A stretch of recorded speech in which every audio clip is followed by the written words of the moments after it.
And then, good morning, everybody. Happy Monday. I don't know about you, but I have a new kindergartner at home, and so the bus stop is a new adventure for us in the morning. So this morning I woke up to rain, rain, rain, rain, rain, and now it's this beautiful sunshine. So I hope it's sunny wherever you are too. Um, I'd love to read our land acknowledgement and then go through our agenda for this morning. Um, Before we begin, we acknowledge that we are gathered on the traditional and unceded territory of the Lummi, Nooksack, Samish, and Semiahmoo people who have cared for and tended this land since time immemorial. Truth and acknowledgement are critical to building mutual respect and connection across all barriers of heritage and difference. We begin this effort to acknowledge what has been buried by honoring the truth.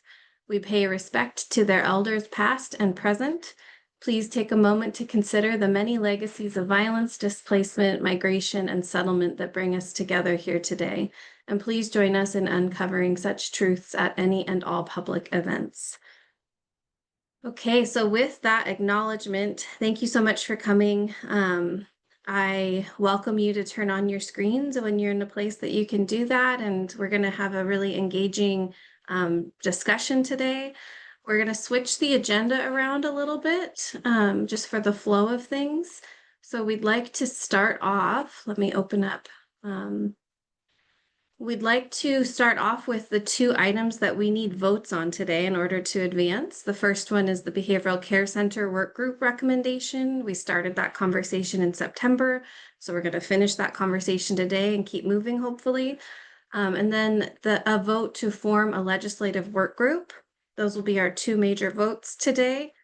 Then we'd like to move us into discussion where we'll be asking everybody to weigh in on the priorities and the action plan and the progress and thinking about what's going to happen next year with the task force.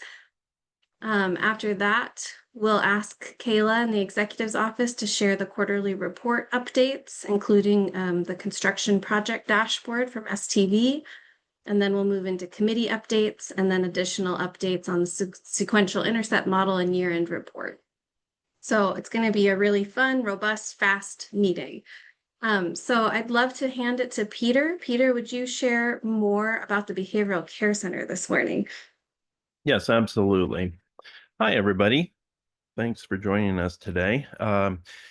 In your packet was Jill had included what happened in our September meeting after Hannah's Fisk from the health department and I did a presentation on uh, the work of the IPRTF Behavioral Care Center Work Group. And we had a presentation, a discussion. I read a recommendation that from the work group that we would love to get a vote on this morning. And there is going to be a presentation from the work group to the county council on the 3rd of November, I believe it is. And so that's the next step. But it's an important step for us today to vote on this recommendation and move it up to the county council. Jill, would you put the recommendation language up on the screen?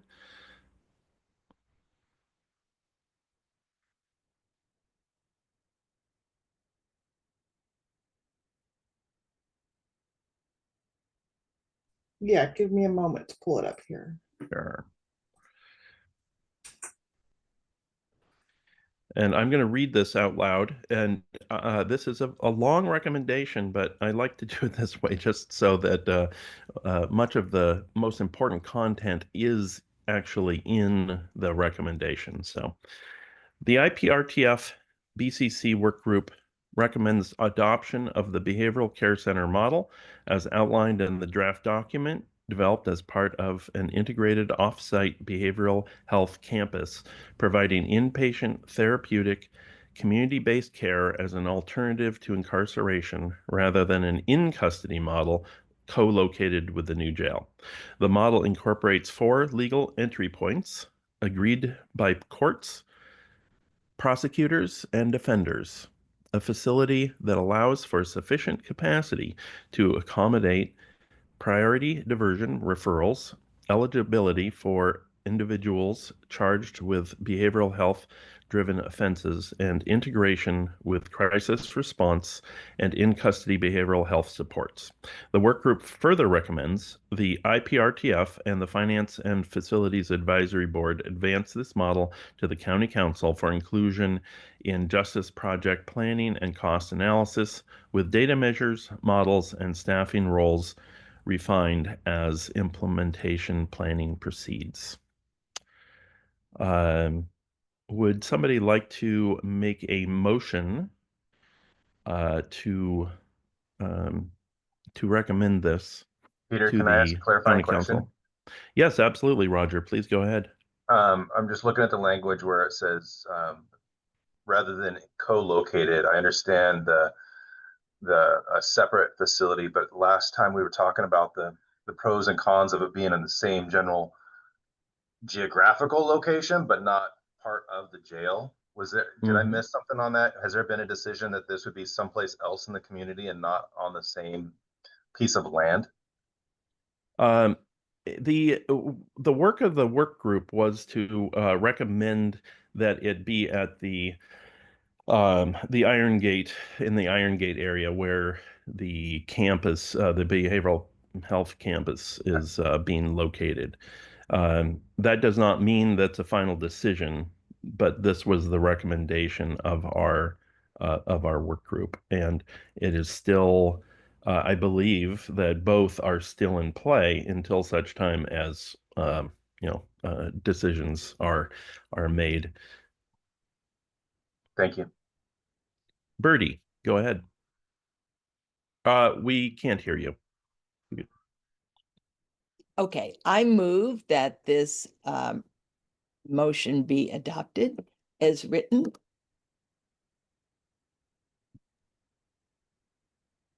Thank you, Birdie. Anybody, do we do seconds? I can't remember. Do we need a second? Thank you. Anyone want a second? I second that. Thanks, Alexis. So I think it's open for further discussion at this point. More questions before we take a vote. Any questions? And Heather, I believe you're chairing. Oh, hey, Dan, go ahead. Hey there. Good morning. I just want to get a sense from the work group what the thinking was when it comes to elopement for people that go to this centers because it's not in custody. So just trying to get a sense. That did come up in the work group. Jill, I wonder if you want to promote Hannah too. She could probably share more robustly than us, but it did come up, and it is it does need to be addressed through policy and process and procedure and how it operates. So Yeah, Hannah can unmute and speak.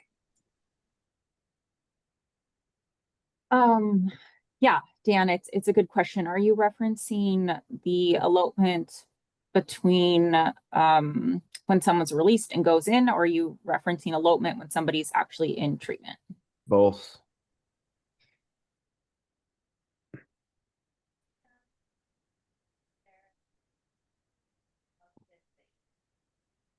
I think I lost audio.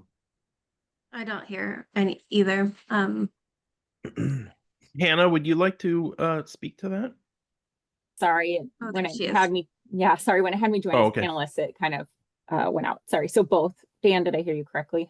Yeah, I just want to understand that a little bit better. Those are serious concerns that are raised from law enforcement that I've heard repeatedly, and I've got mixed feelings on both, in custody, not in custody. But I just want to get a take on what the work group came up with when it comes to if someone's just going to walk away, because they're not required to be there. Like, what happens? Like, what was the work group's recommendation? Basically, that's really it.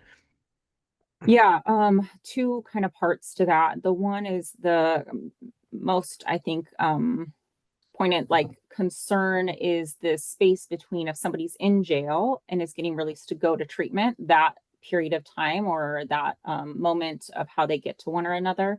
And we actually got legal advice on that one, and that because right now it's like taxi cabs and right people are transporting them themselves, and that we could actually have in court orders that they remain in custody until they actually arrive at the location.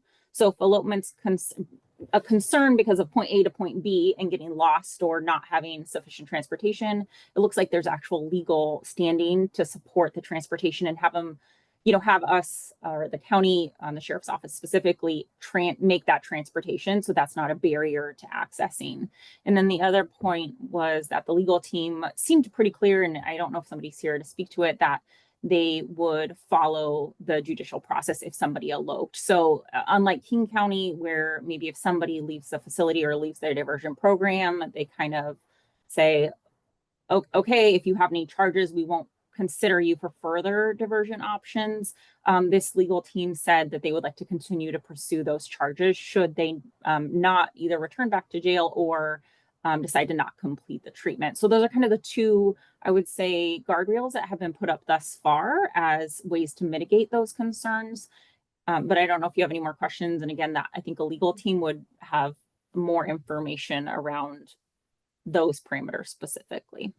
Eric Ritchie is on the call. Eric, would you like to speak to that?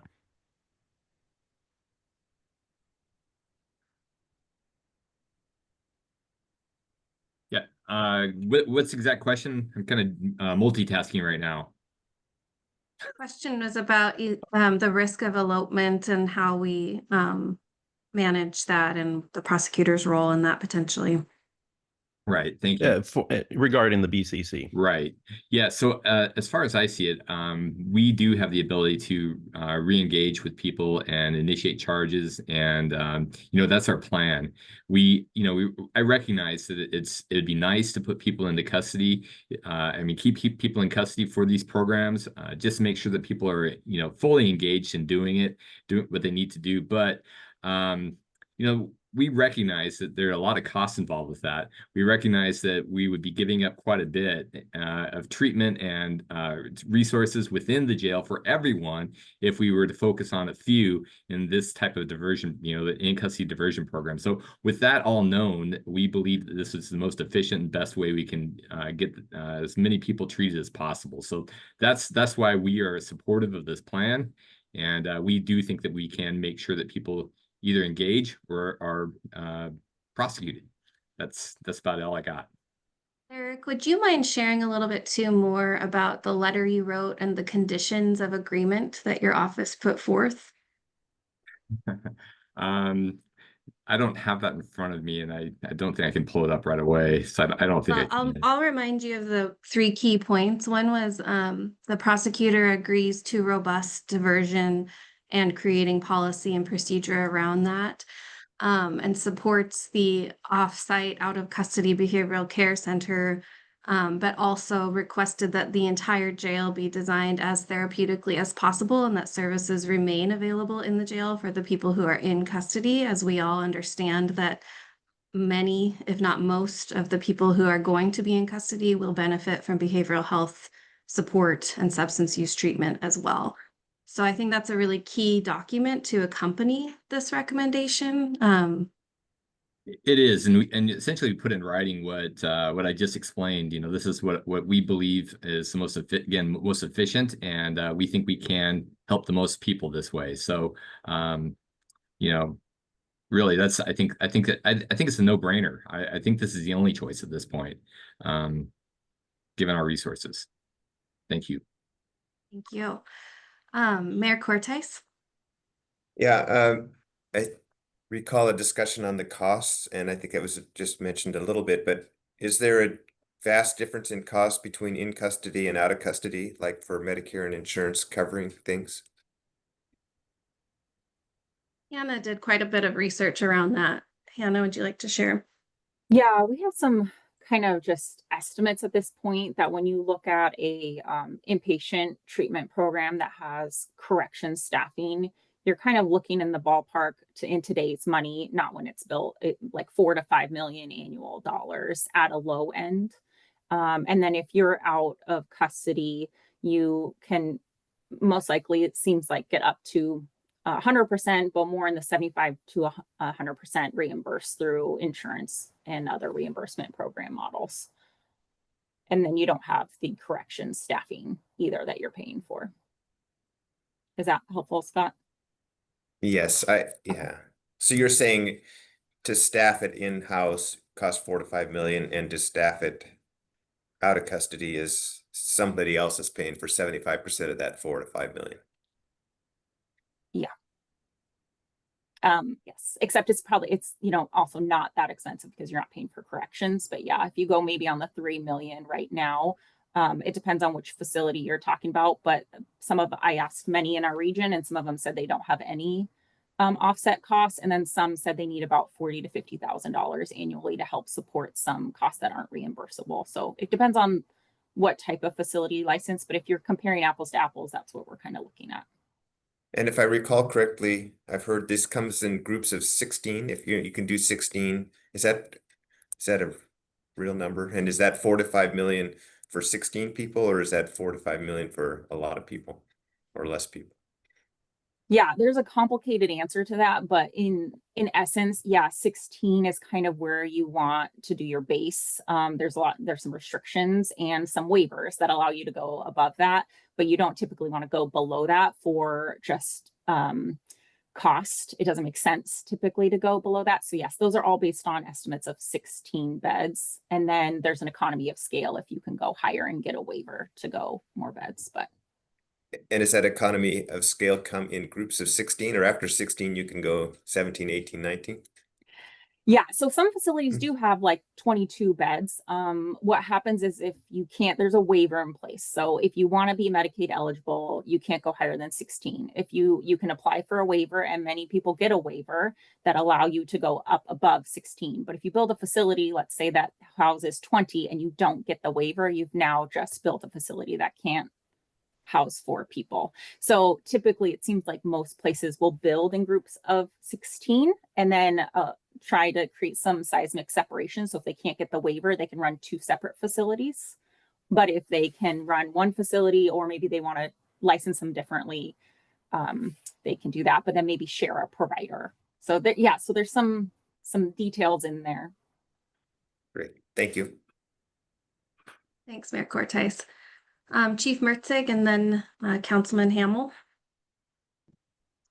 Thank you. Kind of along the same vein. So I super appreciate all the work that Hannah's done to kind of lay the foundation and explain. I can share my behavioral health center journey, which I was very much a proponent of in custody.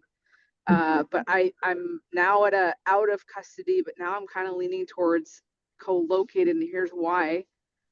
It's on the same vein of cost. If there's going to be, and maybe STV can pipe in, or the sheriff's office, but if we're going to be depending on the sheriff's office to be doing transport to this offsite location, that's an operational cost, that's a staffing cost versus just walking someone across the street.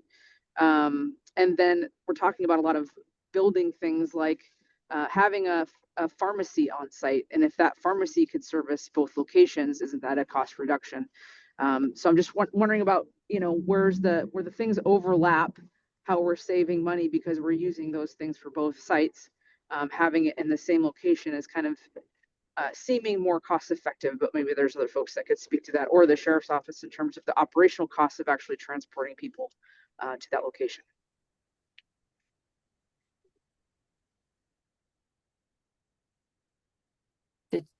We should give Adam Johnson from STV an opportunity to speak to this. Adam can't talk at the moment, but he's texting me, so I'm going to speak on his behalf, if that's okay. Can you guys hear me okay? Yeah, okay, great. So we've asked STV to prepare construction cost estimates to look at La Bounty First Division in terms of the behavioral care center. And then I think we can also at that time have some conversations around operational costs as well. I will say, in response to Chief Mertzig's point, I think, she is absolutely right in terms of transportation costs from the jail, but we are also looking more broadly at transportation costs from other places on the behavioral health continuum of care. So there may be a lot of transportation between this facility and the Andeacon Center for Hope or other facilities we might ultimately build at the Division Street campus. So I think it cuts both ways, and we have to continue to have those discussions as we're thinking about the location of the facility. I also just want to pipe in for a little more context that the Finance and Facility Advisory Board heard the same recommendation from the Behavioral Care Center work group, and they made a decision on the out of custody model, but they punted until they had more information related to the decision on location. Thank you, Kayla. Jill, just a quick point. I think Mayor Lund ended up in the attendees. I don't know if that's where she wants to be, but if she wants to be promoted, I would love to promote her up to panelist. Dan, go ahead. Yeah, thanks. I share Chief Mertzig's concerns, and I think there's a broader question here about co-locating at LeBounty or locating at 2030 Division Street. The concerns that were brought up regarding transportation, long-term costs, that needs to get figured out. Just in general, I support an out of custody model because the reimbursement can work pretty well, I think, with Medicaid, as long as the shenanigans at the federal level don't continue. We are not in a position where we can shell out in custody dollars from the city at a rate that's just going to not be sustainable, essentially.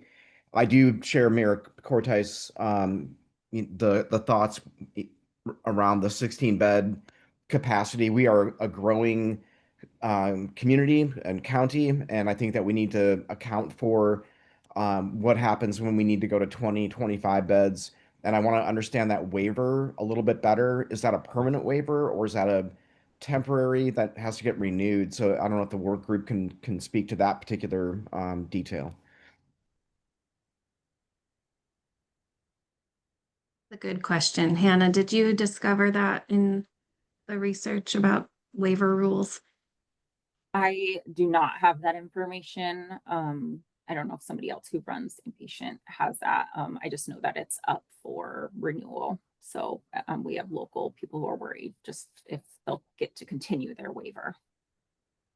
I do see that Melora has her hand up. Perhaps she's speaking to this. Sorry, no, that's just an authentic hand after the sheriff speaks. Thanks. Okay. Laura.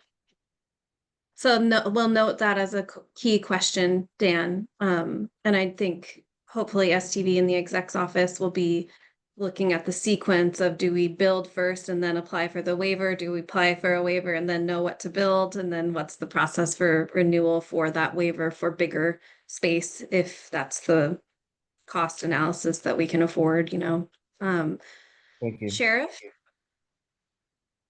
Yes, and thank you. Well, I do want to talk about a couple of things, and one is the out of custody versus in custody and the transportation piece. And we really have to think about the legal status of, can the sheriff's office legally transport someone that is not in custody to any facility? Is that considered a detainment?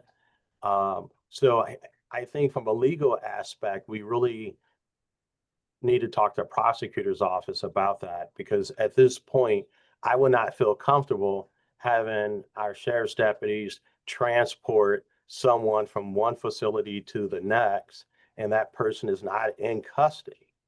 So in terms of staffing itself, once the new jail is built, right now we're short on staffing with this particular facility. So we're going to be looking to amp up our staffing for that facility to make sure that we could efficiently and constitutionally operate that facility. So the thought of having more deputies transport people that are not in custody, I don't think we're going to be able to meet that mandate. In terms of the location, whether it's at LeBounty are on division. I think what we also need to think about is that that division property, the building, the whole building itself is occupied, some of that building is occupied by other entities. So you're just looking at a piece of a building, not the entire building. But you also need to think about how do you convert a actual incarceration facility to something that isn't an incarceration building. And it's not as easy as it looks to just, go in and do that. So these are some thoughts that I think we all need to think about. Thank you. Thank you, Sheriff. I saw Prosecutor Ritchie come on maybe in response to something you shared. I'll go to Melora though while Eric's off screen and just see if he wants to say something in a minute. Melora, go ahead. I can respond. I think what maybe Eric was looking at, I mean, I just forwarded Chief Tank the email from the prosecuting attorney's office that gave their advice that it was, and I think that Brandon Waldron is the prosecutor who advises the sheriff's office, that his opinion was that it was possible to do it. So maybe that needs to be discussed a little bit further, but those initial discussions at least have been had with the civil prosecuting attorney's office, and they gave it a green light. Thanks, Maya. I imagine operationalizing it is complicated though. Tank, are you looking for an unmute or you just... Okay, I'll let Melora go. Go for it. Thanks. I appreciate the challenges that transportation, what we would have to overcome in order to prioritize the Division Behavioral Health Campus. But I think from a health and wellness perspective, I would highly recommend that we pursue trying to see if the Behavioral Health Campus on Division can be the location for the BCC. When people are in a therapeutic setting, right, when they have wraparound care, when they know that the facilities next to them are also treatment facilities, staffed by individuals that are, working with people in recovery, working with people with co-occurring disorders, it's different than being co-located next to a jail. And so, if we're able to figure out the logistics and the cost of those logistics, and I'm not downplaying that, that's really very important to figure out. But I think that there is great benefit by investing in a campus where people know that there are options for them to access recovery and treatment. And so it's part of just the space that a person is in when they're engaging in those services. And it would be different if that facility were co-located next to the jail. Melora, may I ask you to share really briefly, what will the key differences be between the Ann Deacon Center and the Behavioral Care Center? Yeah, that's a great question. I mean, I think the actual type of treatment that is provided at the Behavioral Care Center has not been determined yet, but the BCC is a prosecutorial diversion program. If it ends up being out of custody, it would also be able to serve individuals in the community that were not in the prosecutorial diversion process. And our hope is that people could access treatment for co-occurring disorders, and they would be able to stay for, up to 30 days or longer based on what their insurance is able to cover. The Ann Deacon Center for Hope is a crisis stabilization center with short-term stays.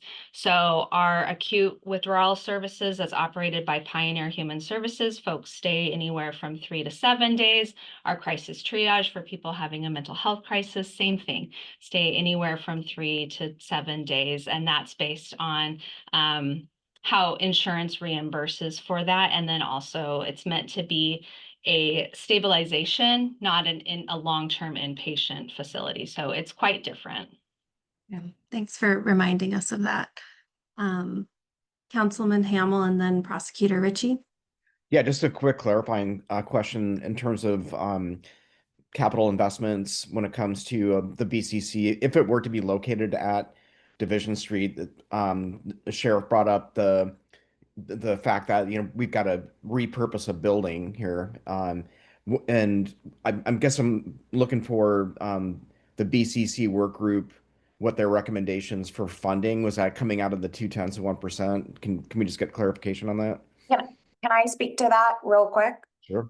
So, I'll let others talk on the funding recommendation. So there's three options in our minds, and I think what people are sort of alluding to related to construction location. There's construction location at La Bounty, co-located with the new jail. There's a site at Division where we had previously planned to construct the Crisis Relief Center. That is a vacant parcel where this facility could be constructed and potentially blended with Crisis Relief Center services. And then there's the third option of whether we would consider repurposing the work center into the behavioral care center, which would require a significant sort of reconstruction effort. And so we've asked STV to look at construction cost estimates for all three of those options. Okay, thank you. Helpful. Thank you, Caleb. Prosecutor Ritchie. Thanks. Yeah, I just wanted to address what the sheriff had brought up earlier. He talked about transporting and whether or not he could do so. The answer is that the sheriff's office can transport. This hasn't been addressed yet, has it? I've been doing some other things. I mentioned it, but please go. Please Okay, share yeah. more. Yeah, so the plan is that the sheriff, if we release a person to the BCC, then he's still in custody. So that allows the sheriff to transport that way. As long as the person would still be in custody at that time. But the sheriff did bring up the right question. That's the answer. Great. There's a moment though, right, where the door opens, there's like a handoff where they could say, never mind, I don't want to walk into the behavioral care center.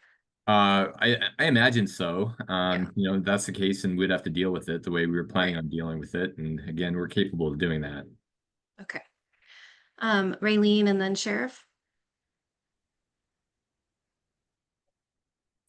Please let Tank go first. Okay, Sheriff.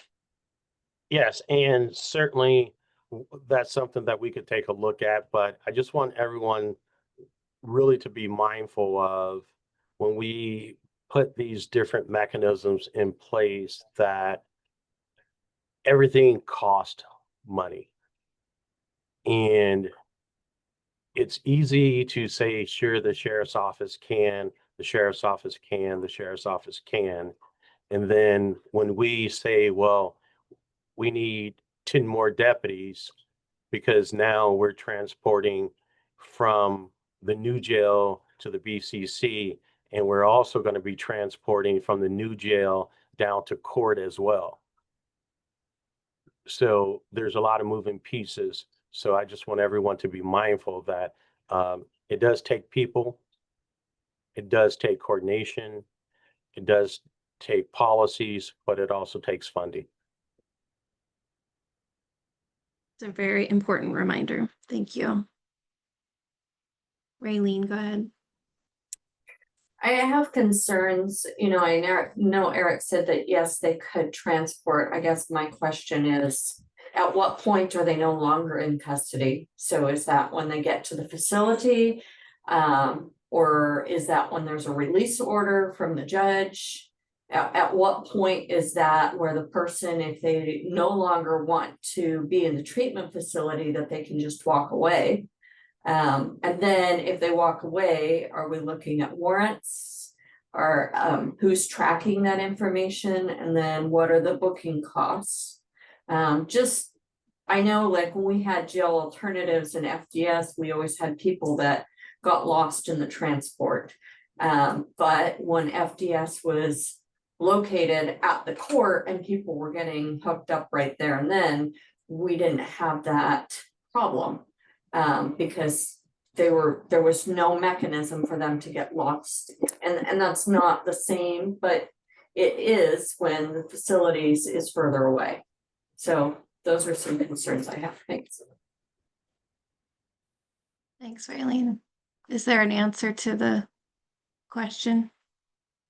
Yeah, I think so. I mean, I think this is whatever the release conditions say. You know, if we're going to say that the person's released, you know, upon being transported, I don't think it has to say released upon transport to the, you know, to the parking lot. It can say released upon, you know, entry to the building. You know, and could a person run off then? Sure. You know, I mean, as we're talking about an out of custody program, a person could run off at any moment, and we need to understand that. But as I've said, I think now for the third time, we can take care of that. You know, we can handle that, and we understand what we need to do to deal with people that run off. Thank you, Eric. Melora? Yeah, just to kind of highlight what Eric was saying, I think for those who can be diverted from normal prosecutorial charges and go to this facility, yes, it's voluntary. They're there. They'll be in a therapeutic environment. There could be elopement. There will be people that cannot be released, whether it's in custody or out of custody, and those people would remain at the jail. And so I think it's important for this group to also understand that while we're talking about the BCC, we also need to ensure that those who can't be diverted to treatment get those types of services while incarcerated. So just to kind of loop us in on this, I know that's an additional piece, but that there will always be people, when we've looked at who could be released to treatment, whether it's in custody or out of custody, it's a small group. So then that leaves a lot of people still in the jail who have needs. And so we also need to make sure that we're pushing for the type of services while someone is in the facility to happen as well. Thank you, Melora. Peter, go ahead. I'd like to remind folks that the Nashville model is let's see, it is an out of custody model, but it's co-located with the jail. And their rates of people leaving were minimal. So it does not mean that people are, I mean, if they're enrolled in the program, there is not necessarily, we can't necessarily just assume that they're going to be leaving, because we have not seen that elsewhere. Thank you.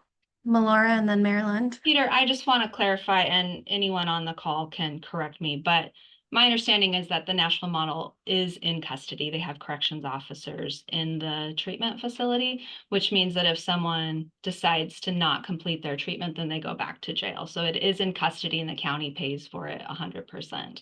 Am I, Hannah and others?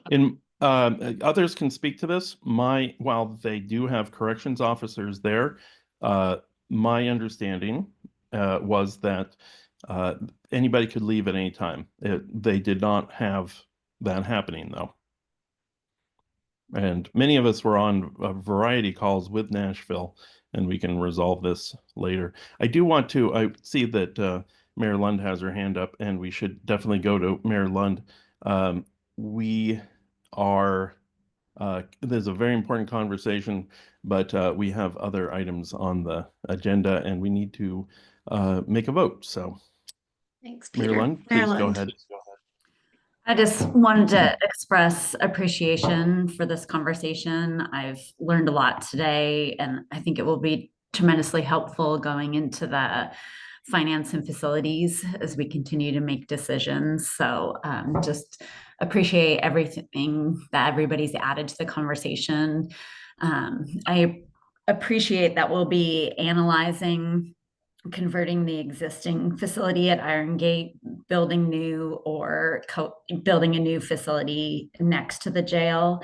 And my hope is that we're open to, understanding the cost implications and operational models. I agree with what Melora said. I absolutely believe having a purpose-built building out at Iron Gate is the ideal, but I think we just don't have enough information to understand right now how that plays out over time. But thanks to everyone for all their additions today. Appreciate it.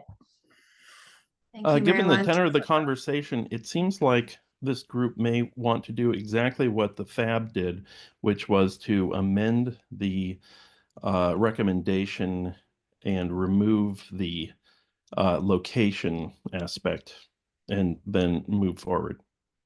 That's just a suggestion. Peter, I know you're worried about time, but I also want to add that our recommendation from IPRTF, I think, carries significant weight with county council who will be in budget authority positions. So I don't mind taking a couple minutes, and I actually have a couple questions if that's okay.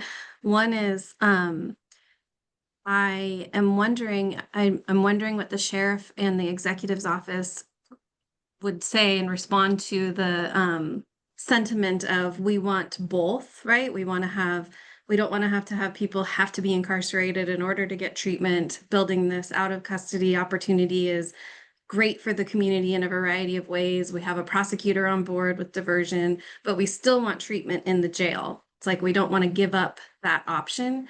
Is that actually possible? Can we still have treatment in the jail as we would like, as it was originally envisioned, and this out of custody model? Yeah, Heather, so I'll tell you that if we don't have that, then this whole project is a fail. So we definitely need all the necessary treatment in this new jail facility. Even if we didn't have the opportunity to build a new behavior care center. So if you look at the project as if, okay, we have the jail here and we didn't even have the funds or the thought or the BCC wasn't on the table, what are the things that we need in the jail today? What are the things that we need in the jail tomorrow and in the future? And we should have those things baked into the jail itself. So the answer is absolutely yes. So Okay. in terms of the BCC, I think that's an added bonus to the community. But all those things should in fact be in the new jail, 100%. Great. I saw Kayla's hand come up, and then Mayor Cortice and Councilman Hamel. Yeah, thanks for the question, Heather. I agree with the sheriff. Not only is it operationally possible, but it's our shared vision, right, for how this community wants this facility. And we're going to face really tough choices as we look at the capital and operational costs of all these models. And so I think what's important is that we continue to have these discussions as we're presented with sort of each iteration of cost estimate. And so our electeds can make choices about where their priorities land. But I don't think we can say like, we're going to get absolutely everything we want as a community and it's going to be a piece of cake and there's going to be no tough choices when it comes to money, because there are going to be tough choices. And I think what's important is that we have those conversations together and that we do that transparently. Thanks, Kayla. Mayor Cortice, go ahead. Yeah, I liked Peter's idea, and so I'll move that we amend the motion to take the location off of the recommendation. Do we have a second for I that? second that. Okay, great. Councilman Hamel, do you have one last comment? Yeah, real quick, and I know we're kind of pressed for time here, so I'll be pretty quick here. I support what the sheriff just mentioned, that the BCC is part of the behavioral care model or continuum, but it's not the only part of it, and we need to have those services within the jail facility itself. To your point, Heather, it is vital. It is what voters voted for when they supported this measure 2-1. And if we can recall and have a quick history lesson, that voters did not support this measure twice before.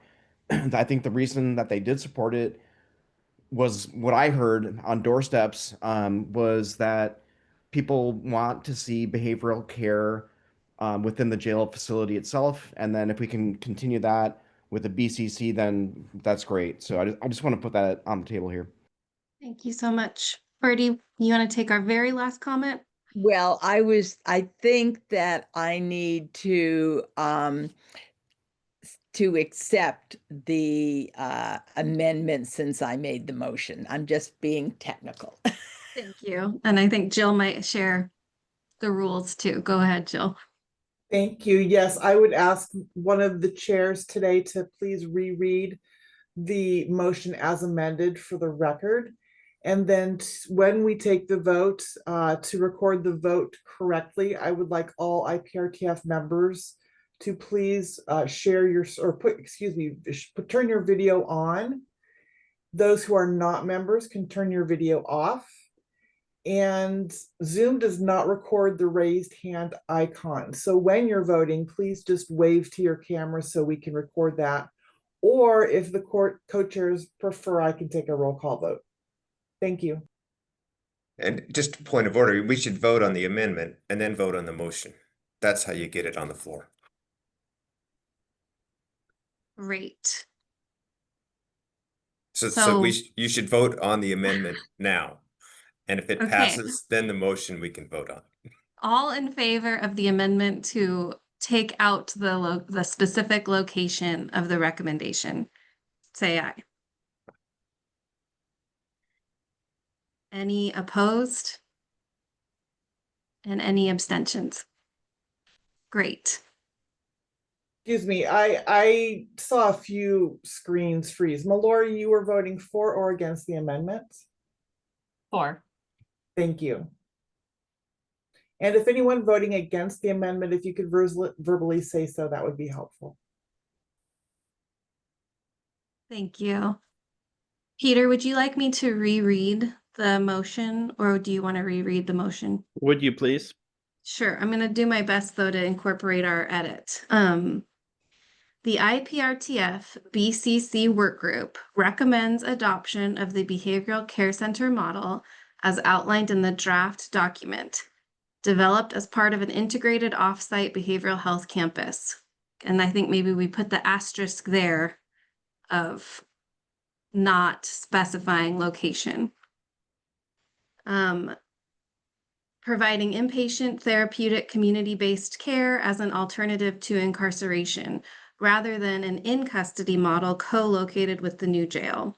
The model incorporates 4 legal entry points agreed by courts, prosecutors, and defenders, a facility that allows for sufficient capacity to accommodate priority diversion referrals, eligibility for individuals charged with behavioral health-driven offenses, and integration with crisis response and in-custody behavioral health supports. The work group further recommends the IPRTF and the Finance and Facilities Advisory Board advance this model to the County Council for inclusion in Justice Project planning and cost analysis, with data measures, models, and staffing roles refined as implementation planning proceeds. All right. Jill, I think a roll call vote is, this is a worthy enough recommendation that a roll call vote sounds great. Thank Hey, you so Heather. very much. I appreciate that. Yes, I will call your name. Please let me know whether you're voting aye or against or abstaining. Heather, I'm sorry, interrupt real quick. The way that you Yeah. just read that, you included rather than an in-custody model co-located with the new jail. I think the intent is rather than an in-custody model co-located within the new jail. Because if we're still saying co-located with the new jail in this motion, then we're still saying it could still be on the same geographical piece of land. So we'll strike the word co-located, just anything that has to do with location, we'll strike Yes. that from the motion. Thank you. Yeah, thank you. Okay, go for it, Jill. Thank you. Alexis Haas, Aye. Kim Lund, Aye. Arlene Feld, You're muted, Arlene, but I think you said aye. Okay. did Arlene say aye?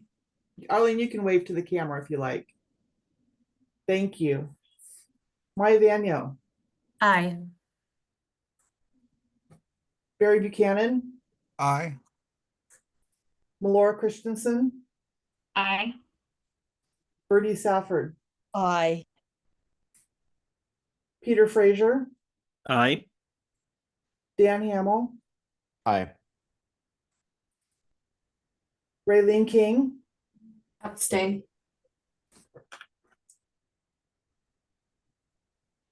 Deborah Hawley,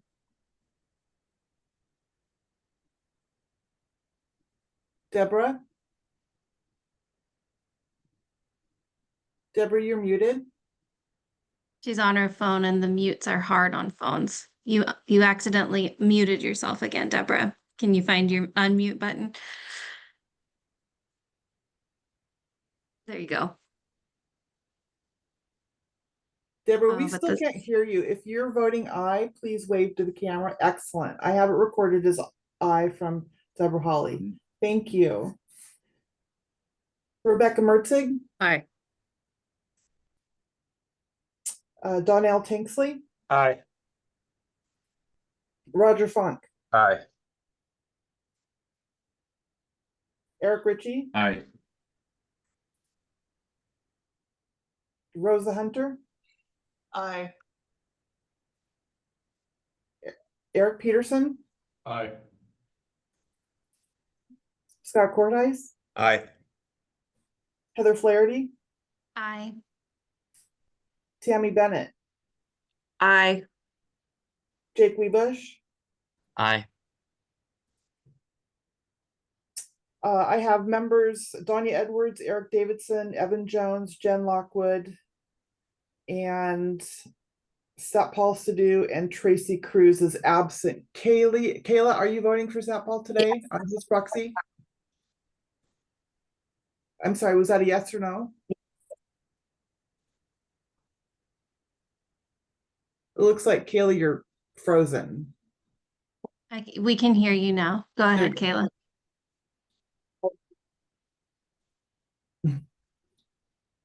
I'm not hearing your audio. Can you hear me? Heather can hear me. There we go. Okay. No, out, I'm but sorry, just- it's gone again. Just wave if you, yeah, she's a yes. It was cutting in and out a little bit, Kayla, so. Have I missed anyone? Thank you. So that vote carries with Raylene King abstaining. Thank you, Jill. Thank you, everyone. We have one more item asking for a vote. Hopefully it can be a much faster vote. Peter, do you want to share the formation of a legislative work group overview? And Yes, we'll do this as quickly as we can. Jill, perhaps as I'm speaking, you could bring up the motion for the legislative work group. This idea came up in the September steering committee meeting. We, for many years, have intended as the IPRTF to weigh in on and advise the county council and the executive's office with our recommendations for a given legislative session and what our priorities are. So it comes to be fairly late in the season, if you will, but we want to start to put together kind of that muscle memory around legislative priorities work group, which would be formed now and then sunsetted after the legislative session, and then reformed for the next year in June instead of as late as late October as it is today. So what I'd like to do to hurry things along is to read the motion and see if it's acceptable to us. Jill, could you scroll down to the motion? Again, I've written this in such a way that most of the meat is in the proposed motion.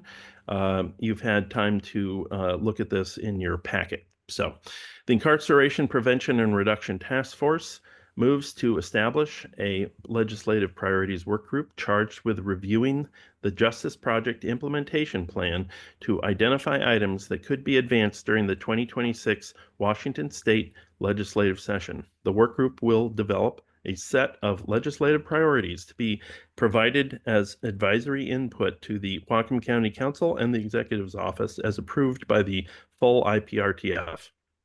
Membership shall consist of less than a quorum of the IPRTF members, with participants invited as needed. The work group will meet as necessary in advance of and during the 2026 legislative session and will sunset following the session unless renewed by the IPRTF. The task force intends to revisit this structure annually, convening a new legislative priorities work group each June to prepare for subsequent sessions.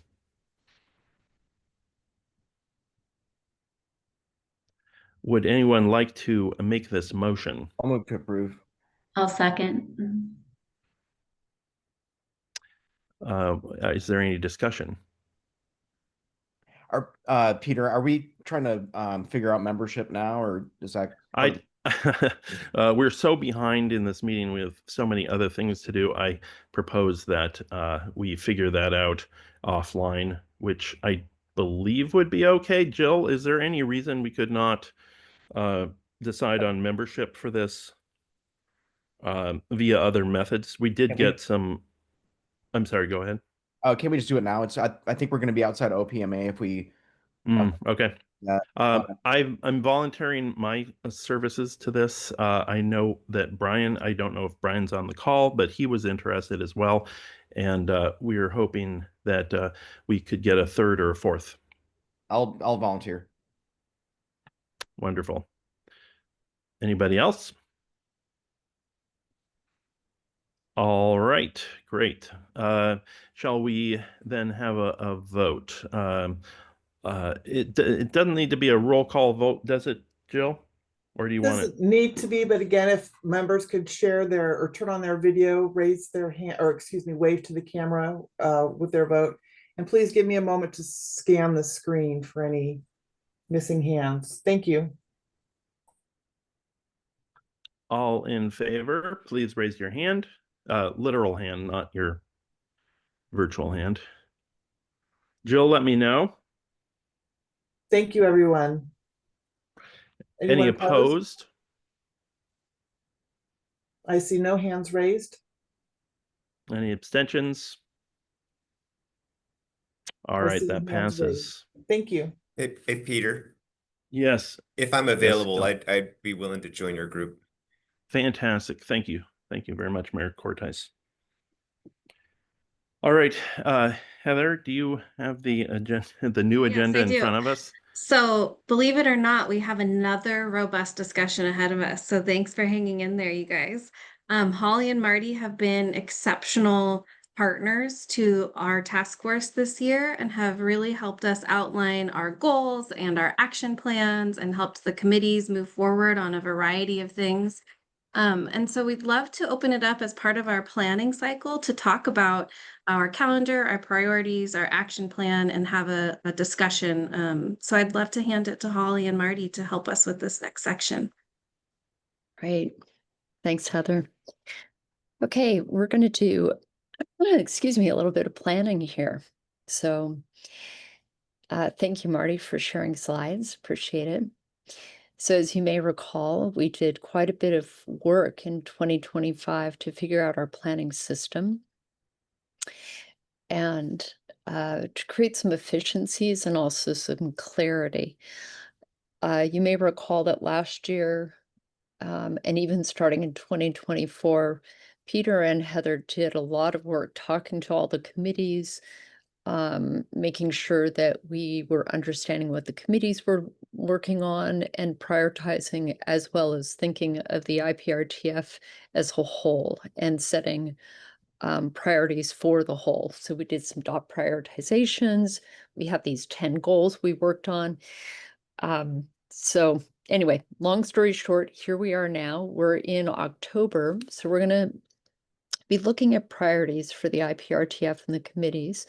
So if we could go to the next slide, please, I'll show you where we are.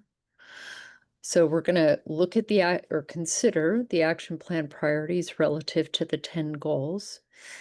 And then in November, the committees will develop their 2026 action plans, and we'd love to have you submit those by November 30th so we can put everything together. And then in December, Marty and I, with Peter and Heather's help, will pull together the 2026 action plans. So we will have our action plan for the coming year. and approve it in January. So that is the basic flow of our process. Okay, next slide. So these were the 10 goals, and you may recall that these were developed through a lot of conversation over beginning in 2024 and then into 2025. And the sense here is, and what we're recommending is that we just stick with these 10 goals. They seem to work with us, for us.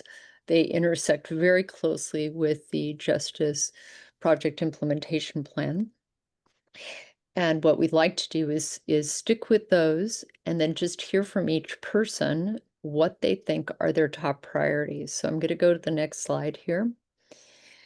And this is a discussion.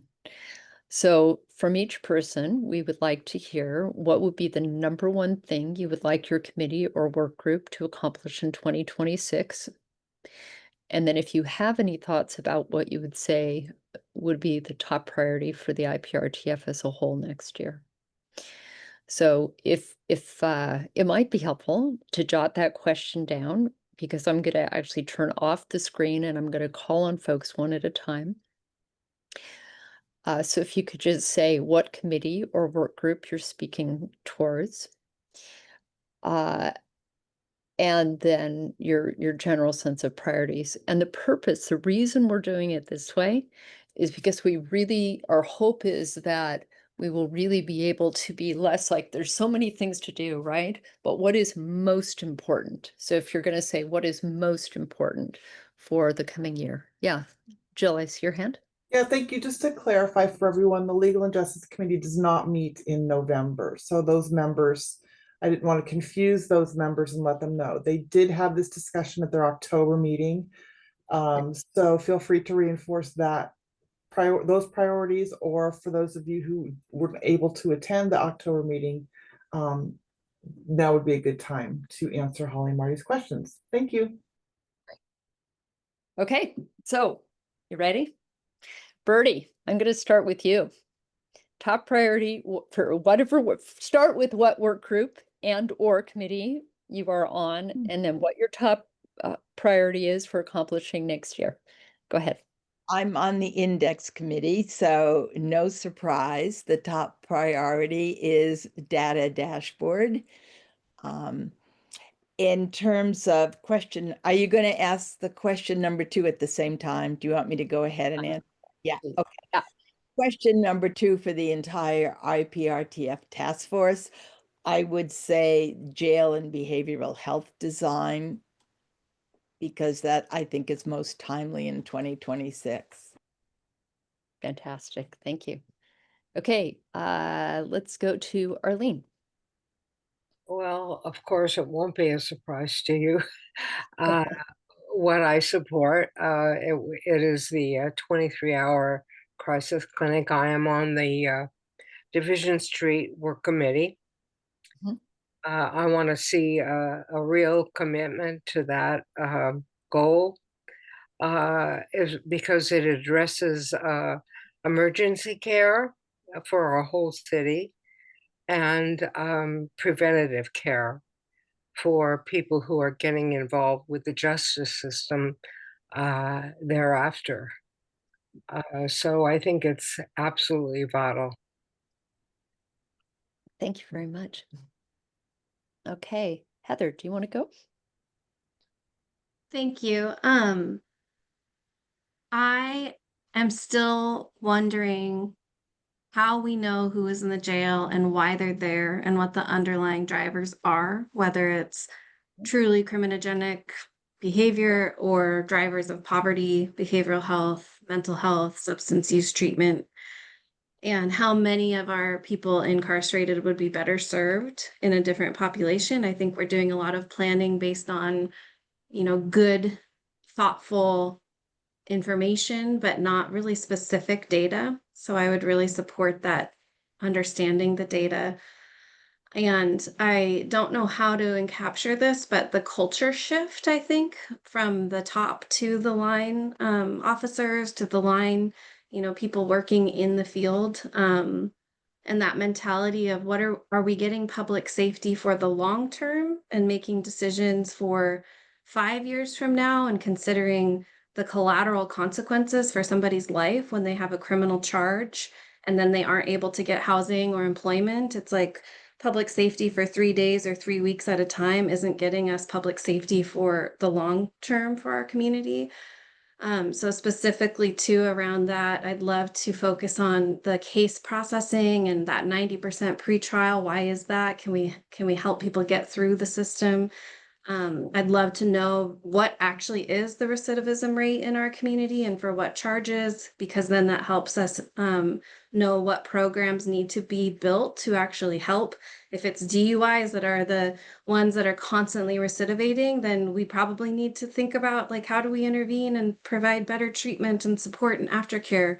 And I'd also love, along with the data, to understand what are the costs to taxpayers for the different decisions in the judicial system. And like Larry Krasner in Philadelphia, I know Maya, you connected with Larry, but and his team. But when he was running he's the prosecutor, he on his platform, he said, I want all of my prosecutors to have to write the cost to taxpayers for this decision. So how many bed days in the jail is this person going to have? What's the expense of that? And is there a cost savings for a diversion or a different path? And where do we see that savings? So as long as you're asking, those are some of my things that I'd love to focus on. And really, what are the diversions currently in place? Are they actually diverting from the jail and reducing the people that are incarcerated and the outcomes of that too? So I support keeping that priority as well. Great, thank you. Rosa? So I'm out here at Lummi, and so they're at the same time as we're building, they're building out here too. So I would like to see like there should be some sort of partnership. There shouldn't be a separation. So like I feel like people that are working with the Lummi new program, they're about the care program, they call it care. So inpatient, outpatient with Whatcom County, I feel like people should be sitting at the same table. You know what I mean? We should cross sit at tables because we know there's this imaginary border, but we know that it's crossed all the time.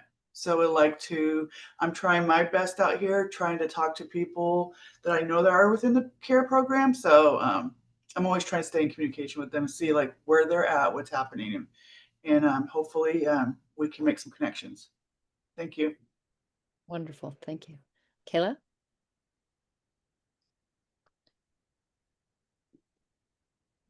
Kayla? Can you hear me? Yeah. You're up.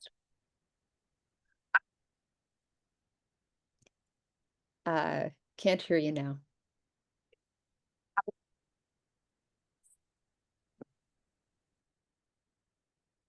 Okay. The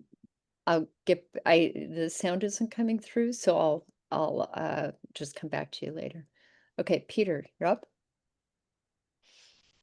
Oh, thank you. I wrote something. I'm just going to read it. I'd really like for us to focus on proving out diversions through data, because we're going through a process now of scenario planning and for our new jail and behavioral care center. Demonstrate the effectiveness of diversion programs by collecting and analyzing data on outcomes, including recidivism, program completion, and downstream impacts on incarceration rates.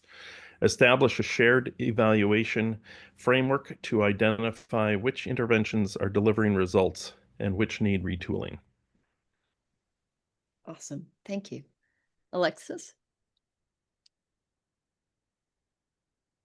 Speaking on behalf, and Maya and Hannah Fisk can correct me if I'm incorrect in this, but speaking on behalf of the reentry and diversion work group, excuse me, sharing a similar interest to Peter's expression of data related to diversion, resources available. What I would like to see for that work group would be some more detailed outlines of goals and objectives. What we're going to look at last conversation was specifically gathering what we have and then maybe some other options and seeing where the two fit with one another. For IPRTF as a whole, I am most interested in seeing how the rest of the plan for the BCC plays out in respect to location and whether or not a waiver is considered in all of those details. Excellent, thank you. I think that might be Riley. Is that right? The hand raised from It the walk. is. It is me. Oh, go ahead. Go ahead, Riley. I just, my goal for the IPRTF is that is of course communication related, because when you're a hammer, everything's a nail. And I would be delighted, thrilled, filled with joy if all of our community goes through this process and says, wow, I've had so many opportunities to weigh in and to get informed and to be engaged in this process. And the IPRTF was a critical part of that chain. So that's my goal, is that the public sees that as sees you all as the essential avenue for putting their thumb on the scale for this project. Great, thank you. Okay, Mayor Lund. Well, I can keep it short because I would ditto a lot of what Heather and Peter have spoken to already. My piece that I'm adding is really an emphasis on costs for all of these, because we are in a maelstrom of changes from federal funding, state funding, constraints on local budgets. So we cannot make these decisions devoid from the realities of the fiscal world that we live in right now. Thank you. Laura? Yeah, I agree. There's been really wonderful contributions so far. I would add that I think when we look upstream in the legal system, we know that there can be a lot of diversion that happens at the time of arrest and charging. And so I hope to continue to have really robust engagement from the prosecuting attorney's office and our law enforcement partners. My hope is that officers across the county would feel empowered to make referrals to diversion programs early, that we're focusing on prevention. I love our therapeutic courts and other sentencing alternatives that we have, but those are downstream. That's after someone is already engaged and has a public defender and a prosecuting attorney and has potentially gone to trial. There's so many opportunities. I mean, we look at the counties that are doing really progressive work on this. They screen early. The prosecuting attorney's office screens every single person for diversion. And so I'm really hopeful that we can continue to press on that side of prevention. And then to Rose's comment around partnership, it takes a lot of work to get all the players at the table, but I think we've already shown that really significant things can happen when we do that, and then when we do that regularly, not after the program has been built and then we think, oh, we need to pull this partner in. So just remembering that, to slow down and to make sure that we have the right people at the table when we're talking about behavioral health and wellness. Great, thank you, Laura. Eric? Yeah, thank you. So I'd like the IPRTF to help me develop a diversion program, something that is based in both, incorporating restorative justice and accountability, something that the prosecutors, police, and even the victims could support. We talk a little bit about, I think we talked about upstream, and Laura just mentioned that, and it's got to have something. It's got to have something that people can get behind. And if people can't get behind it, then it's not going to get used. I'd also like to say that I don't want to wait for the BCC to be built before we have a new diversion program in place. We don't need to have the end all set up. I think there are many types of diversion, and I think you all know that it's not one size fits all. We need something more right now, and something again that we could all get behind, and so that it gets used. Anyway, that's what I'd like. Wonderful, thank you. Councilmember Buchanan. Barry, would you like to speak? Yeah, thanks, Holly. two perspectives, one from the steering committee angle, as I want to make sure that we stay organized and stay focused from the steering perspective so we can move all these ideas that we've just talked about forward. And also in doing that, make sure we have council support to the task force and through the steering committee and through my liaison to the council as a council member. And then secondly, I would say to make sure that we're doing action things like we did today, voting on and making a recommendation to the council. That's what the council's looking for. So kudos for that. And also making sure, I think next year that we are looking at how we're fulfilling the role of the Law and Justice Council. We haven't talked about that before, and I know it came up at steering at the last meeting. I wasn't able to attend, but I think that's important that we delineate those responsibilities. You know, what does belong in Law and Justice Council. So those are a few of my ideas. Great, thank you. Lisa? I'll stand with Melora and Eric, and I think the IPRTF has to be a driver, a creative and innovative driver for developing and funding and implementing more diversion programs so that the data is out there to collect, as Peter discussed, so we can demonstrate the effectiveness. But I think we're like really early. We don't have enough of the diversion programs, and I think we need to drive that. Thanks. Great, thank you. Kayla, do you want to try again?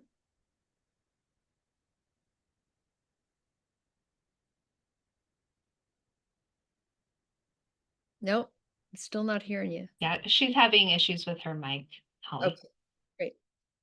Okay, Mayor Cortez? Yes, I concur with a lot of things said already. So I'm number 2, creating a data dashboard is my highest priority. And then what I want us to focus on is learn about the cost of the jail, cost of the behavioral health center, and the cost of operations of those facilities, and an emphasis on the jail with the cost with no booking restrictions in mind, because that's what we promised the voters. Thank you. Okay, Rebecca. Yeah, I'll just piggyback on that. I'm obviously my favorite is the adapting best practices for jail and behavioral care center. I think that we can increase the efficiency of all our diversion programs when there's something to divert from. And I think that's a key part of this, which is if, you know, I'm probably because of top of mind is a body worn camera that I just observed where someone said, "You can't take me. You guys are in yellow right now." People know when they can't be booked, and it begs the question, you know, when there's any crime committed, there's two evaluations that are made, which is what are the chances of getting caught and what's going to happen to me if I do. And so when there's an answer to number 2, and again, the voters wanted us to not have restrictions, and I think all those diversions are just enhanced because there is an answer to that question, and then the person has a little bit of buy-in on choosing those diversion programs. Yeah, excellent, thank you. Deborah? And I can't hear you right now. Okay. Great. We'll figure out a way for folks who don't have working mics right now. We'll have to figure something out because we do want to hear your input here. Dan, I'll move over to you, please. Yeah, thanks. Dan Himmel, Behavioral Health Committee. So I think a number of, I agree with pretty much everything that's been said. So I'll just say that real quick. I think de-siloing is something that we need to really look at. We all kind of go to work in our own different silos, and if we can like take those walls down, work together. I think Rosa had mentioned that. And I don't want to build a monument to the past. I want to do something that's constructive for the future. And so I think to get there, alignment with J-pop would be helpful with the goals from that group. So I think, you know, we're working in concert, so let's do it all together. And that's really it. Thanks. Great, thank you. Okay, Roger. Working through demuting there. I'll piggyback off what Councilmember Hamel said. De-siloing. I see all these great ideas that people have, but they need to communicate with each other and they need to flow. And that's probably why I'm pushing back a little bit on separate locations. The more that we can hand off to our partners into diversion processes, the smoother the processes will be. So I'm interested in diversions, but I don't want it to be so siloed that they don't work or they don't communicate. So I'm hearing a lot of priorities that seem with the data dashboard, making sure we're on track with the jail and BCC, being aware of budgets. And this is, yeah, excellent feedback, really helpful. I want to see, first of all, from Jill, for the two people whose mics are not working, what's the best way to get their input that is appropriate for OPMA? I think if Kayla and Deborah, if you two want to email me your feedback, and I'm happy to forward it to the IPRTF and Holly and Marty, that would be great. Thank you. Thank you very much. Okay, are there any other things that people want to mention of things they think are really important for us to achieve next year, either as a whole IPRTF or as one of our work groups or committees? Okay. That was really excellent. Thank you, everybody, for taking the time to really think that through. And yeah, I think we're going to have a good year. All right, Heather, back to you. Hey, our next, oh, was there a, Peter, did you want to? Yes, I was going to, I think, do this one. And late breaking news, Kayla is ceding her time from her report, and she doesn't have a microphone anyway. So we would love to see your report, Kayla. We always look forward to those. Business report from the executive office. So since we're trying to save time, perhaps you could email that to all of us through Jill. And we do have Adam Johnson here to give us an update on a dashboard, a construction project dashboard, not to be confused with the data dashboard that we've been discussing. Adam, do you want to speak to that? Sure. Yeah, and I will be quick as I promised. So let me share my screen here.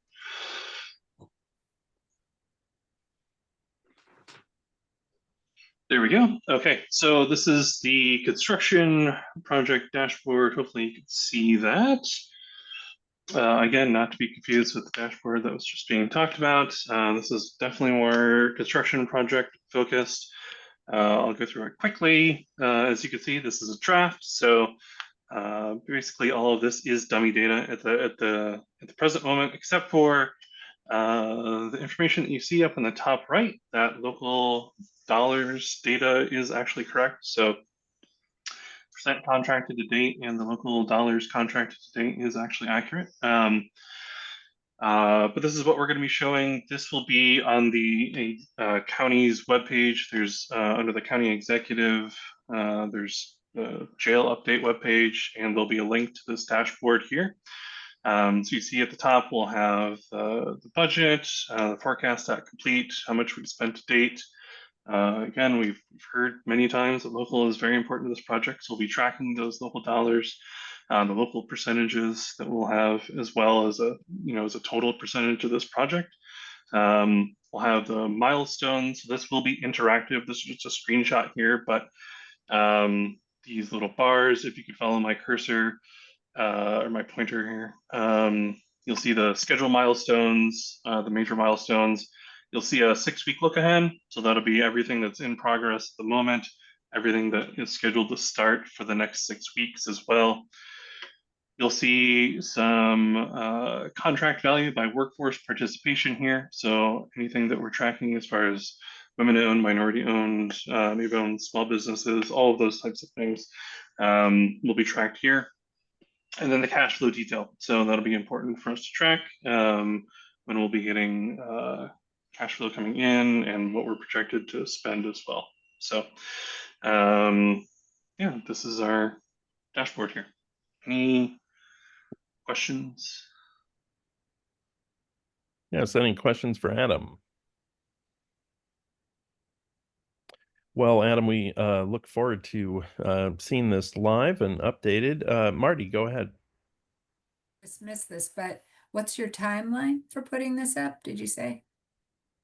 Probably within the next month. There is some real data that we anytime we publish it, it's going to be real. So we're not going to have any draft data in there, any dummy data in there. So when we publish it, it's going to be real. So there's a few key pieces of information that we'll be working through in the next couple of weeks here. So Great, thank you. Any other questions for Adam? All right, Adam, thanks for all your good work, and you and your partners at STV. I got a note from Kayla to say, and I have not been able to check my email this morning, but she sent out her report to all of us already this morning. So please look for that in your inbox. And back to you, Heather. So looking at the agenda, we have committee updates, the sequential intercept model update, and the year-end report update. I'd love to go through some committee updates and invite committee chairs, if you're here, to just share any highlights from the conversation of your last committee and any outcomes or decisions that were made. We can start with Index. Birdie, do you have anything you'd like to share with us today? We are plugging away on getting a very beginning dashboard with existing data that we have.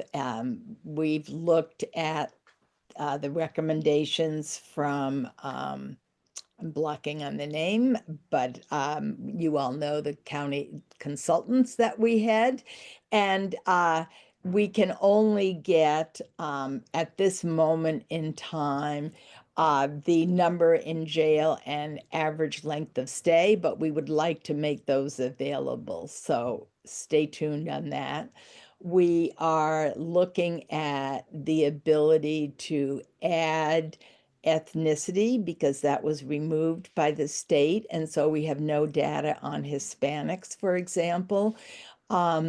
And so going forward, we are looking into the feasibility of that. And likewise, we've had consistent requests to be able to group somewhat by age because it's widely thought that age 18 to 25 is a different risk group than 55-year-olds, for example. And so we are looking into the feasibility of being able to group that data. Thank you, Birdie. Legal and Justice Systems Committee, any updates? I think Raylene had to leave. And looking at the minutes, Eric was there, Jake was there, Maya. Any of you would like to share any highlights from Legal and Justice?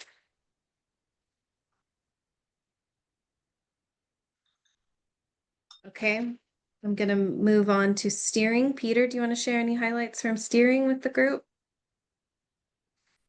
I am so sorry. I was not prepared to speak to that. I usually leave that up to Barry, and now I'm realizing that I Barry see was Barry's. gone. That's right. That's why I called on you. Barry was absent. I think what I recall from the discussion was we had a really good, thoughtful conversation about the work group structure and how to help facilitate more work groups versus committees.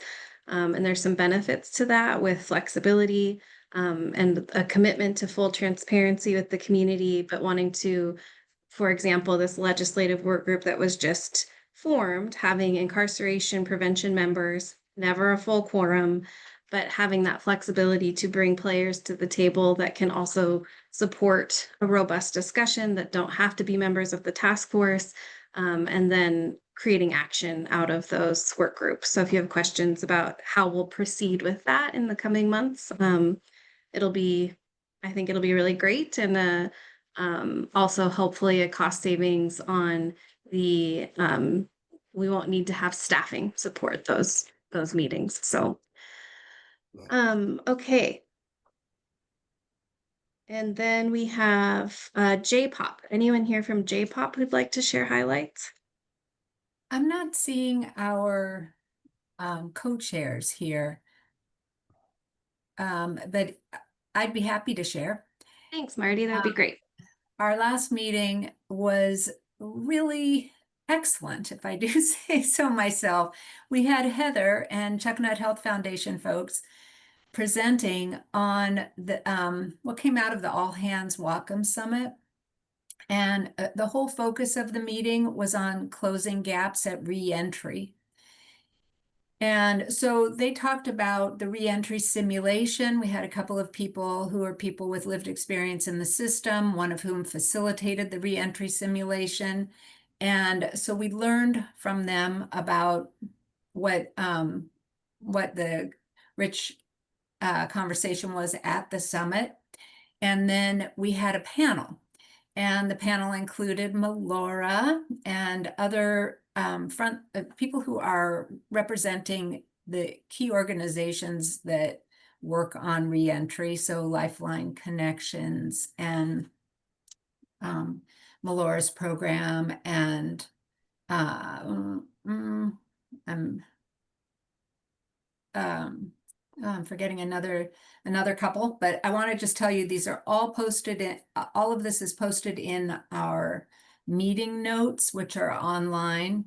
And the part I'd really love for you all to look at, especially, is what has been the success. We had conversation about what has been successful in addressing gaps in reentry, and whose responsibility is it to address gaps in reentry, and what do we need to advocate for at the state and at the county and state levels. So there's a lot of helpful, I think, a lot of helpful discussion from that. And it's all summarized in the meeting notes. And those were not in your packet. So maybe Jill can send them out, or just go to the JPOP website and you'll see them there. Holly, do you want to add anything that I've missed?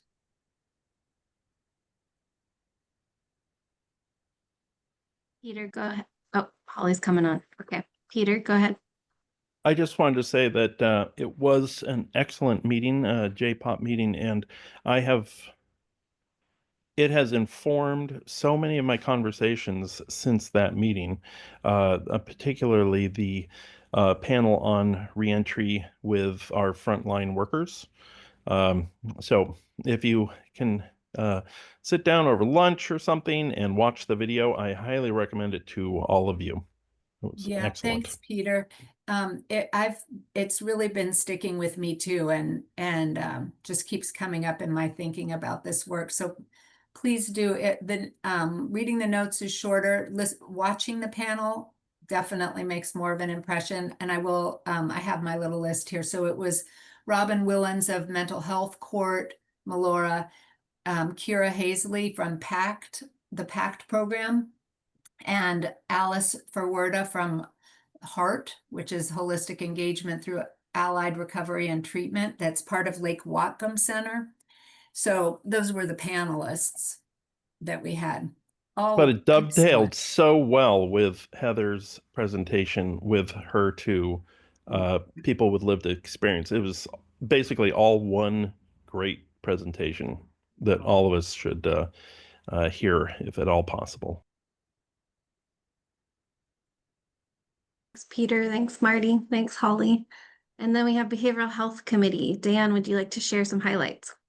Sure. Yeah. So we met this month, and we're going over the action plan for the balance of this year and going into next year. So we talked about member recruitment, which I think that we've done pretty well at, and then we talked about diversion and reentry, and with a focus on that's Brian's group, vocational readiness and housing, prosecutorial diversion programs, like the LINK program in Seattle. So we're looking at that, therapeutic courts, also looking at Division Street behavioral health campus.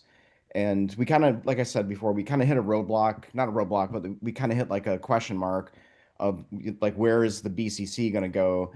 And what is the repurposing of the building going to look like? Those kinds of questions keep coming up.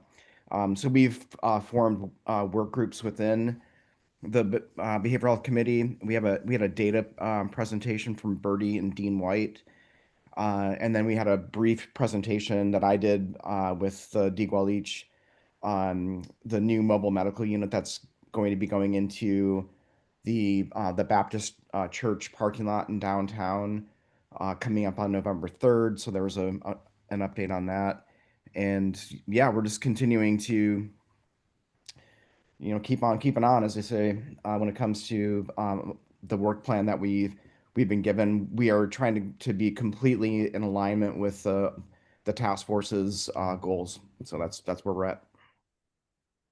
Thank you, Dan.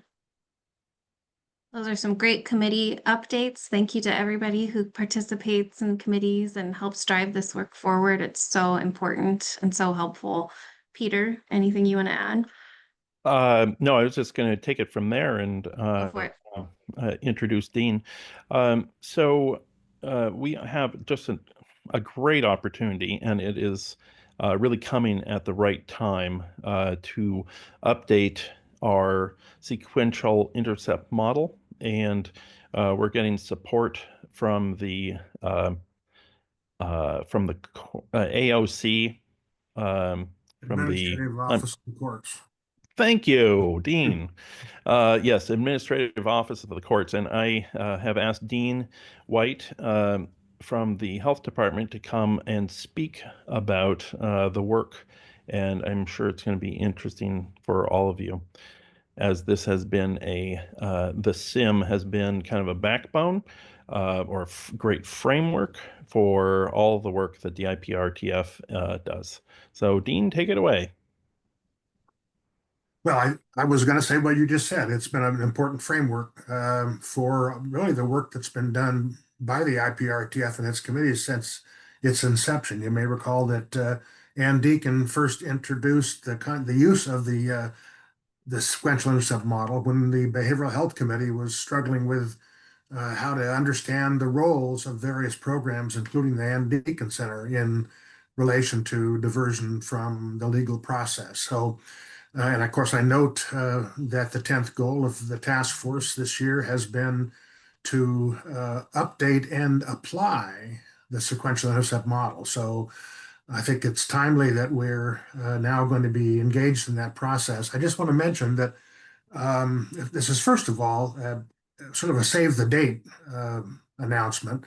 And Heather, correct me if I'm wrong on the dates, but I think we're looking at Wednesday, the 25th of February, and Thursday, the 26th of February, a gathering of perhaps up to 60 people who have not yet been invited and named to come and do a workshop, assisted by two facilitators who have been trained by the Administrative Office of the Courts at the state to conduct these kinds of SIM workshops. And of course, the state folks have done this around the state in several counties. And so they're pretty experienced in the process. And the two facilitators are Dr. Faith Lutz, who's a professor at WSU, recognized in the criminal justice system area, both regionally and nationally. And then secondly, a Judge Stephen Greer, who's a judge in Mason County and also a public defender in the Puyallup area. And those two have conducted these kinds of workshops with other counties. So I think the other thing to note is that ChuckNet Health Foundation has signed on to sort of be the logistics organization to help bring this together. They found a location at the ferry terminal for this. And so I think, we're all excited about the possibility of accomplishing that 10th goal and figuring out how we can make this a tool to really apply to looking at the entire system of care and service. Happy to answer questions. Thanks, Dean. Any questions for Dean White? I will say that during the all-important stakeholder advisory committee work that Barry Buchanan and others led before the jail levy was passed, the IPRTF and various groups use the SIM to do some important work for the Stakeholder Advisory Committee to understand what sort of resources and diversions and such that we had here locally. So updating that work is going to be really helpful to all of us. All right. Well, thanks so much, Dean, for taking the time to be here. Next, we have the year-end report update from Holly and Marty.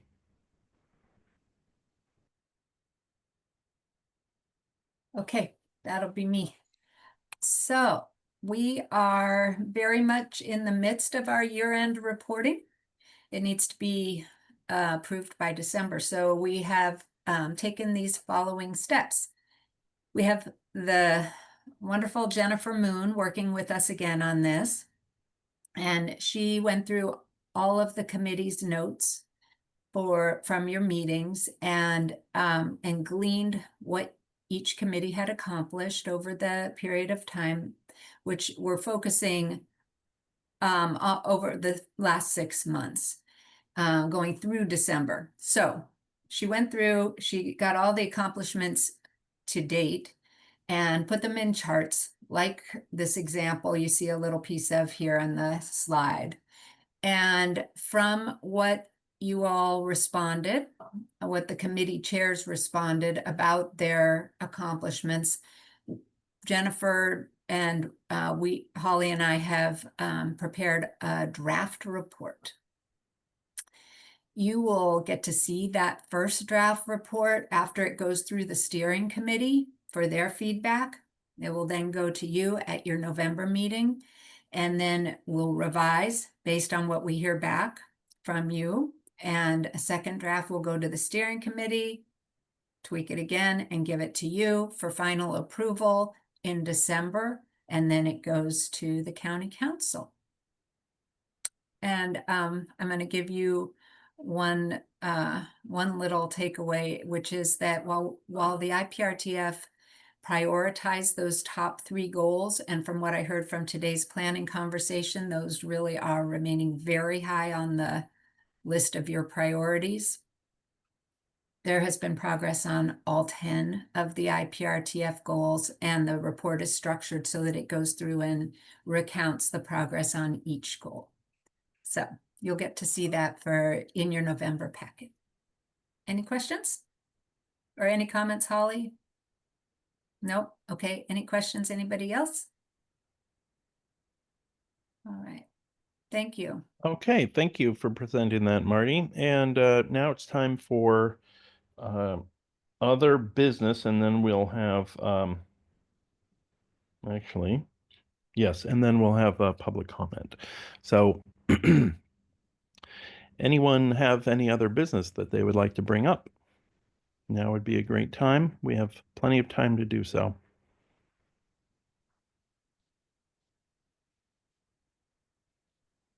Peter, can you remind us what kinds of things make sense to bring up in other business? Well, I think now is a great time to bring up any perhaps announcements from what it is that you are doing in your work that is relates to the work of the IPRTF.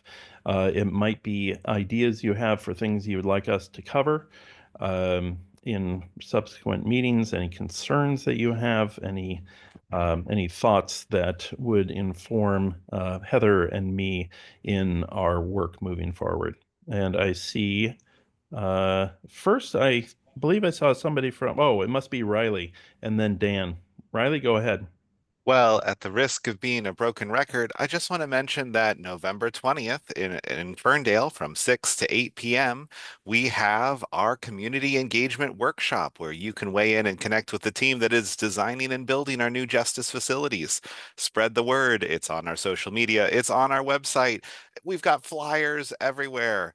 Help us get people to show up. That's the Pioneer Pavilion, November 20th, 6 to 8 p.m. See you there. Great radio voice, Riley. Thank you for that reminder. And yes, please do use your networks to get people there. It's going to be a really good event. very engaging. We have, it's not going to be people just speaking at you, but rather booths set up for 4 of the top um, mm, the top domains, I guess you could say, of what we think people are going to find interesting and helpful to understand about their new jail and behavioral care center in the process of planning, design, and construction. Dan, go ahead. Yeah, I can't do the radio voice that Riley just did. He's a master at that. I'm not. Yeah. So the city council just passed a 1/10 of 1% sales tax to provide for public safety to the tune of $3.9 million, and that could range from therapeutic courts to police officers to supporting other public safety measures, including public defenders and prosecutorial diversions. So I just wanted to get that on the radar screen for this group here today. I actually have a question about that, Dan. Go If ahead. you can take a moment. How is it that you will be deciding, and when I say you, that's the city with a capital C, how those funds are going to be used? What's the process? We'll be working with the mayor's office to determine what the best applications of those funds are. These are not new programs. This is to fulfill the obligations that we have made to the city for level of service provision, to make sure that we have that courts operate smoothly, that our therapeutic courts are in good order, and that we are able to fund public safety measures. So this is really, I mean, every jurisdiction up and down I-5 corridor is facing the same issues.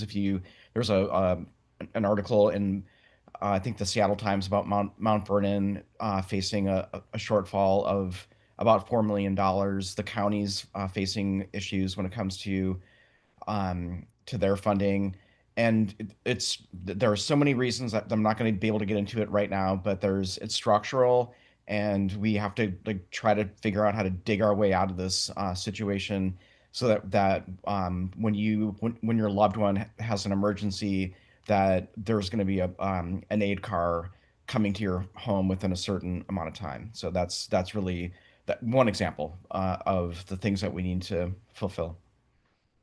All right. Thank you so much, Dan. Melora, go ahead. Yeah, I mentioned this in the behavioral health subcommittee, but I'll put it here in the full task force as well.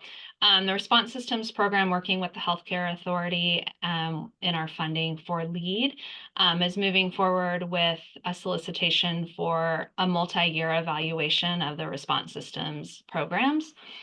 This would give us the ability to evaluate these diversion programs kind of as they intersect and as they work with each other. And so we are hopeful to have someone contracted by possibly Q1 of 2026. And we would start that with the report being due to Healthcare Authority by June 2027. One of the things that we would ask for from the task force is, what all are you hoping to see in this evaluation? Again, it won't be the full continuum. It would be looking at 6 programs and how they impact the continuum of legal and healthcare and social services.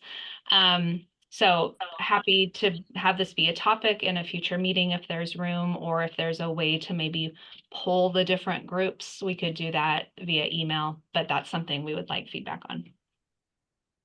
That's great, Melora. Since you have the floor and Kayla's microphone is not working, could you speak to the good news about the True Blood monies? Yes, happy to speak to that. So Whatcom County over a year ago applied for a True Blood Capital grant to expand permanent supportive housing and secure dedicated units for True Blood class members. And for folks that aren't familiar, True Blood was a class action lawsuit against Washington State DSHS about competency restoration and folks being kept incarcerated while they were waiting for competency restoration.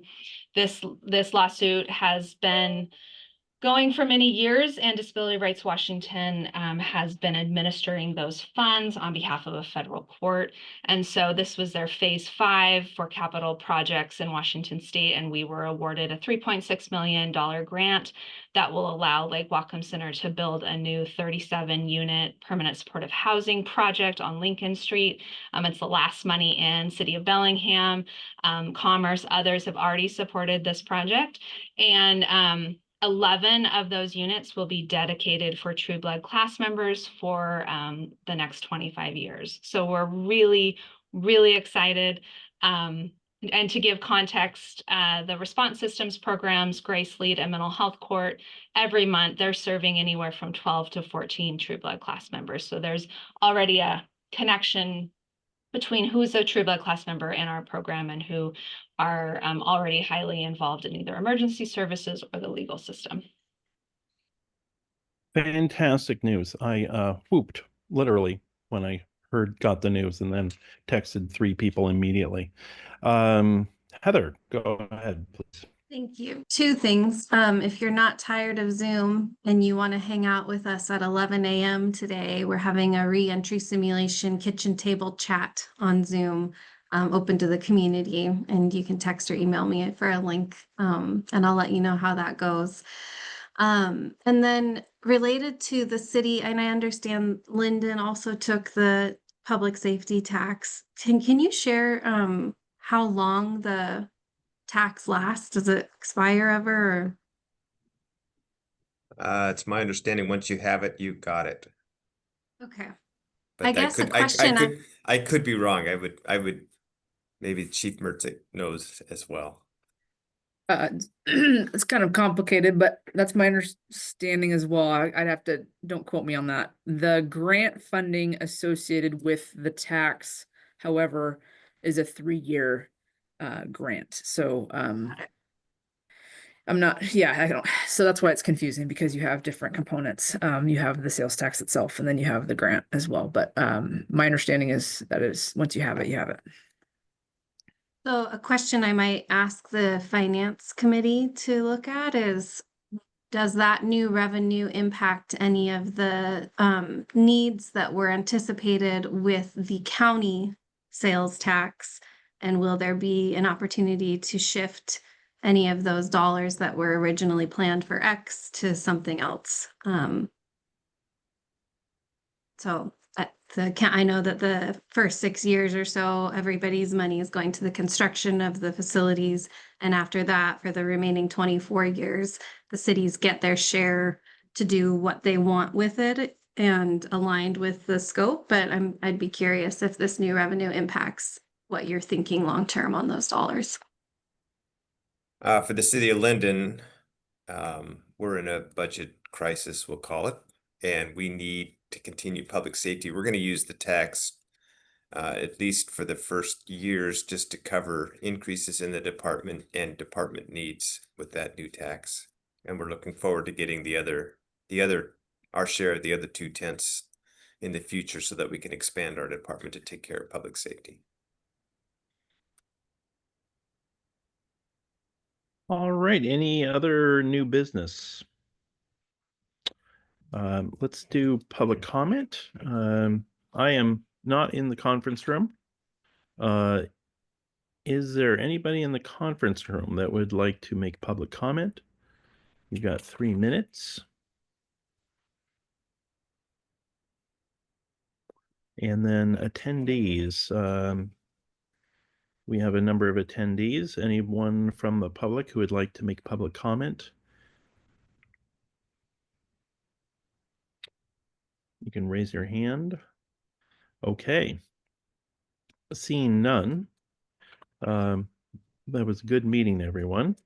Heather, do you have anything you'd like to say before we close out? Okay. Thank you so much for attending the IPRTF meeting for October. And there's a lot of good work to do. I look forward to seeing you in November. And thank you so much for your taking the time to be here and do all the work. So we'll see you next month.